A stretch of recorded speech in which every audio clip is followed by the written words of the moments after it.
오늘 말씀은 시편 1편 4절부터 6절까지의 말씀입니다. 악인들은 그렇지 아니하며 오직 바람에 나는 겨와 같도다. 그러므로 악인들은 심판을 견디지 못하며 죄인들이 의인들의 모임에 들지 못하리로다. 무릇 의인들의 길은 여호와께서 인정하시나 악인들의 길은 망하리로다. 시편 1편에서 전반부인 1, 2, 3절과 후반부인 오늘 본문인 4, 5, 6절은 서로 반대의 이야기를 하고 있습니다. 전반부에서는 의인에 대하여 그리고 후반부에서는 악인에 대해 이야기하고 있습니다. 지난주에 이야기 나눈 의인의 가장 큰 특징은 굳건한 믿음의 반석 위에 살고 있다는 것입니다. 세상의 풍파에 흔들릴 필요도 없고 유혹이나 핍박에 굴복할 이유가 없습니다. 이 세상 그 누구보다 또 그 무엇보다 크고 강한 하나님께서 우리 아버지 되심을 확신하기 때문입니다. 악인의 꾀보다도 더 지혜로운 하나님의 말씀을 붙잡습니다. 순간 좋아 보이는 죄인들의 길에 현혹되지 않고 더 안전하고 확실한 십자가의 길을 따릅니다. 그리고 오만한 자들과 멀리하고 예수님과 함께 겸손히 낮은 자리에 앉았을 때 주께서 우리를 더 높이심을 알기에 우리는 오직 흔들림 없이 주님만 붙잡습니다. 오늘 본문은 이와 반대인 악인들에 대해 이야기하고 있습니다. 세상에서 악함은 측정이 가능합니다. 악함에 따라 다른 죄목이 붙고 그 죄목에 따라서 벌금이나 또 형량이 다르게 주어지기도 합니다. 하지만 하나님 앞에서 그 악함의 기준은 하나입니다. 바로 믿음입니다. 아브라함이 믿음으로 의롭다 칭함을 받았듯이 믿음이 없음은 하나님 앞에서 악의 시작입니다. 사실 이 부분에서 조금은 갈등이 있습니다. 믿는 사람들, 즉 의롭다 칭함을 받은 사람들 중 때때로 우리 사람들의 눈에 저런 사람이 어떻게 의인이라 할 수 있을까 싶은 사람들이 있는 것이 사실입니다. 게다가 세상 사람들이 교회를 바라볼 때 이 갈등은 바로 비난으로 변합니다. 결국 그런 사람들이 소수임에도 세상은 그들을 보며 교회를 다니는 사람들이, 믿는 사람들이 더하다라는 말을 합니다. 그러면서 그들이 바라보기에는 악한 사람들이 자기들끼리 교회 안에서 똘똘 뭉쳐 의인이라 하니 교회를 더욱 멀게 느껴지게 할 것입니다. 하지만 우리는 잘 알고 있습니다. 믿는 사람이라면 그래서 믿음대로 말씀을 쥐하로 묵상하며 믿음대로 그래서 말씀대로 살기를 즐겨하는 사람이라면 정말 욕을 먹고 싶어도 욕먹을 일이 없을 것입니다. 그렇기에 의인과 악인, 믿음이 있고 없고는 단순히 교회를 다니고 안 다니고 하는 문제 그 이상입니다. 오늘 본문이 말씀하고 계시는 악인은 단지 하나님을 모르는 사람, 믿음이 없는 사람, 교회 안 다니는 사람이 아니라 진정 말씀의 반석 위에 서 있냐, 그렇지 못하냐를 이야기합니다. 하나님의 말씀을 온전히 신뢰하지 못하고 사는 사람, 그 사람이 하나님 보시기엔 악한 사람입니다. 그런 악인의 특징으로 오늘 바람에 나는 겨와 같다고 말씀하십니다. 바람이 동으로 불면 동으로, 서로 불면 서로 아무 힘없이 세상의 흐름대로 보잘것없이 날아다니는 존재인 것입니다. 최소한 예수님 만난 사람이라면 그런 바람에 나는 겨로 살고 싶지는 않을 것입니다. 하지만 말씀 위에 굳건히 서기에는 그 말씀에 대한 믿음이 부족한 것입니다. 그 믿음이 없기에 말씀을 세상의 삶에 대입하려니 왠지 손해볼 것 같고 왠지 뒤처질 것 같습니다. 이 세상을 창조하시고 지금도 운행하고 계신 하나님께서 그 놀라운 지혜를 담아 우리에게 말씀으로 주셨지만 우리의 불신은 이 귀한 은혜를 붙잡지 못하고 결국 세상 속에서 그 세상의 그 흐름에 따라 휘청거리게 됩니다. 처음에는 아마도 보통 이렇게 위안을 합니다. 기독교인들이 너무 꽉 막혔다는 소리를 들어서는 안 된다. 세상을 살아가며 어느 정도 융통성이 필요하다. 우리 타협해가면서 결국 선을 이루어 나가면 된다. 사단은 이런 우리의 마음을 이용합니다. 혹시 시동이 꺼진 자동차를 밀어보신 적이 있으십니까? 차가 평지에 놓여 있고 중립기어 그 상태이면 보통의 차들은 손으로 밀었을 때 움직입니다. 그런데 보통 힘이 있지 않고서는 처음에 바로 밀어서 움직이기가 어렵습니다. 차를 밀 때 요령은 처음에 한두 번 반동을 준 후에 밀면 수월하게 밀고 나갈 수 있습니다.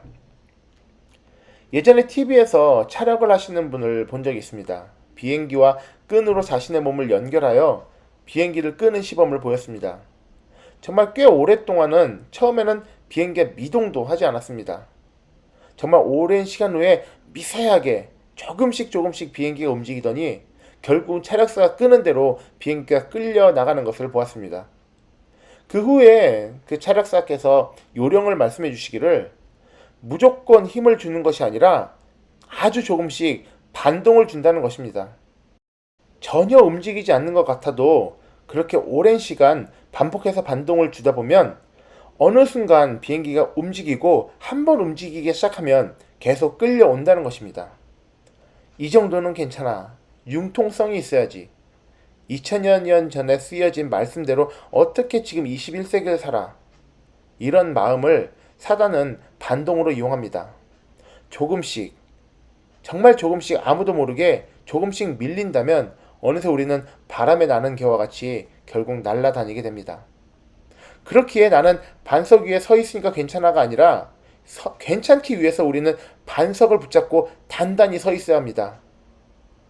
전에 말씀을 묵상했으니까 괜찮아. 그것이 아니라 지금 이 순간에도 말씀을 묵상하며 내가 괜찮은지 점검하고 전에 말씀을 즐거워했으니 괜찮은 것이 아니라 괜찮기 위해 온 힘을 다해 말씀을 즐거이 지키며 반석 위에 서야 합니다. 현재 진행형으로 우리는 반석 위에 서 있어야 합니다. 우리의 방심을, 우리의 빈틈을 사단은 우는 사자와 같이 지금 찾아다니고 있습니다. 하나님께서 의롭다 바라보시는 자녀에게 하나님께서는 형통의 복을 주신다고 지난 3절에서 말씀드렸습니다.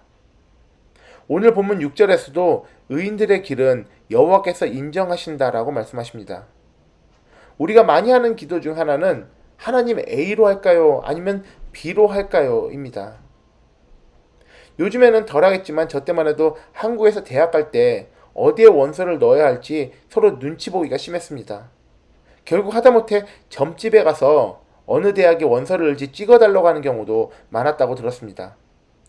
하지만 의인에게 허락하시는 그 형통의 복은 A 대학에 원서를 넣던지 B 대학에 원서를 넣던지 아니면 설사 결국 둘 다 떨어지는 결론이 날지라 할지라도 그 항상 함께 하시며 그 나아가는 길을 인정하신다는 것입니다. 영어 성경을 보면 이 인정하신다는 말이 watch over, 즉 다시 말해서 하나님께서 돌보신다는 그런 의미로 쓰이고 있습니다. A냐 B냐의 문제가 아니라 아예 A를 하든 B를 하든 의인이 가는 길은 하나님께서 함께 하시며 돌보시고 살피시는 그 형통의 복을 허락하신다는 것입니다. 그 뒤에 말씀하시듯 악인들의 길은 결국 멸망입니다. 뒤로 자빠져도 코가 깨진다는 한국 속담처럼 악인의 길은 결국 망한다는 것입니다. 우리의 힘으로 우리는 의로워질 수 없습니다. 오직 믿음으로, 굳건한 믿음으로 우리는 의롭다 칭함 받을 것입니다. 믿음으로 굳건히 말씀의 반석 위에 선 자녀들에게 허락하실 형통의 복, 어느 길로 가든지 함께 하시며 그 길을 살피시는 하나님의 은혜를 누리시는 우리 모두 되시기를 주님의 이름으로 기원합니다.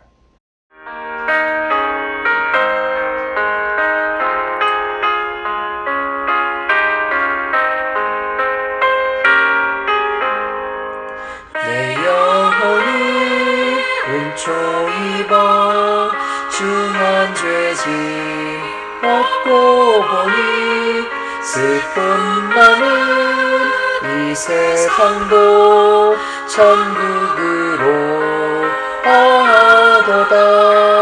할렐루야 찬양하세. 내 모든 죄 사함받고 주 예수와 동행하니 그 어디나 하늘나라 주의 전에 멀리 배던 하늘나라 내 마음속에 이루어지니 날로 날로 가깝도다. 할렐루야 찬양하세. 내 모든 죄 사함받고 주 예수와 동행하니 그 어디나 하늘나라. 하나님 감사합니다. 우리에게 주신 말씀이 우리에게 얼마나 큰 은혜인지 하루하루 말씀 붙잡고 살아가며 깨닫습니다. 말씀으로 바람에 나는 겨와 같이 살지 않고 세상의 어떤 풍파에도 굳건한 반석 위에 서서 살 수 있음이 큰 은혜입니다.